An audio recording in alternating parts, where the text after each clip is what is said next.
This class is for my freshman level Earth Science class. In this field trip, we focused on the fossils and how fossils were formed.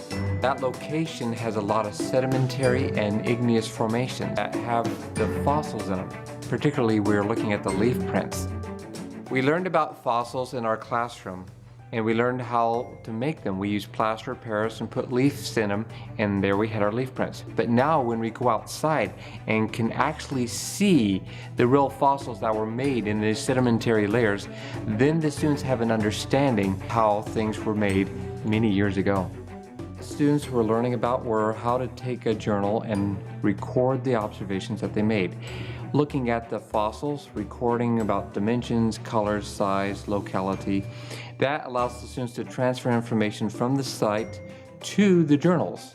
And of course, that journal then makes a connection to what we learned in the classroom. I think the most interesting place for me was the leaf prints because you were able to be really hands-on and everything that you found was different from anything everyone else found, so it was just more unique and special.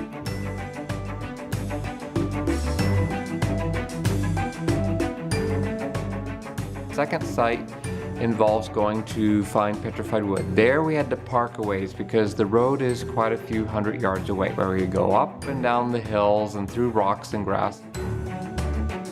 And we finally get to this hill. As it slopes down, we start to find the petrified wood. They are white colored rock, but if you look closely at them, you will see the grains of the tree that were left in behind.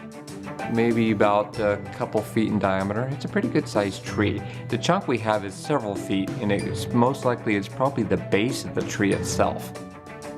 To me, the most interesting was the petrified wood, just because I like forests and I like thinking about the forest always being there, and nature can be preserved through everything.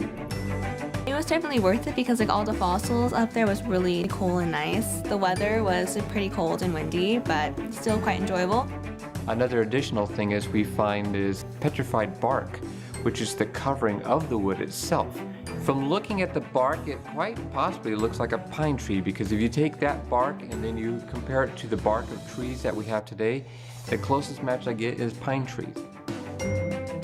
I never knew that there was such thing as petrified bark.